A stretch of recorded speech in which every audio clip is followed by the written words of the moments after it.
तुमच्या वेळेला असंच होतं का? नवरदेव पुढं चालायचा, नवरी मागं चालायची. आता सगळं उलटं झालंय.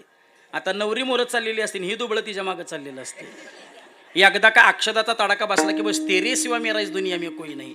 तू सांग, आत्ता आई बाप घरातनं बाहेर काढतो, तू सांग सगळ्या भावकीवर भांडण करतो, पण तू धोका देऊ नकोस. तू जर धोका दिला तर ट्रॅक्टर खाली उडी मारण्याशिवाय पर्याय नाही. काय त्यांची वाक्य, काय त्यांच्या कविता. मी तुझे नाव वाळूत लिहिले, पाण्याने वाहून गेले. मी तुझे नाव हवेत लिहिले, वाऱ्याने ओढून गेले. आता मी तुझे नाव माझ्या हृदयात लिहिले. आट्या घेऊन मर की. अहो, पूर्वी मुलीचं लग्न करायचं म्हटलं की मुलीच्या घरच्यांना टेन्शन असायचं. मुलीला मुलगा कसला मिळतोय, सासरा कसला मिळतोय, सासू कसली मिळते. तो काळ आता इतिहास जमा झाला. आता मुलीच्या घरच्यांना टेन्शन नसतंय. तो काळ आता जुना झाला. सासू एकदा तरी सुनेच्या डोळ्यात आणते असो तिचं नाव. आता ते काहीच राहिलं नाही. आता सासवांचं वजन हाणलं सगळं सुनानी. सासवांना संपून टाकलं सुनानी. एकच वाक्य टाकायचं, आमच्या मामीला तर कामाशिवाय जमतच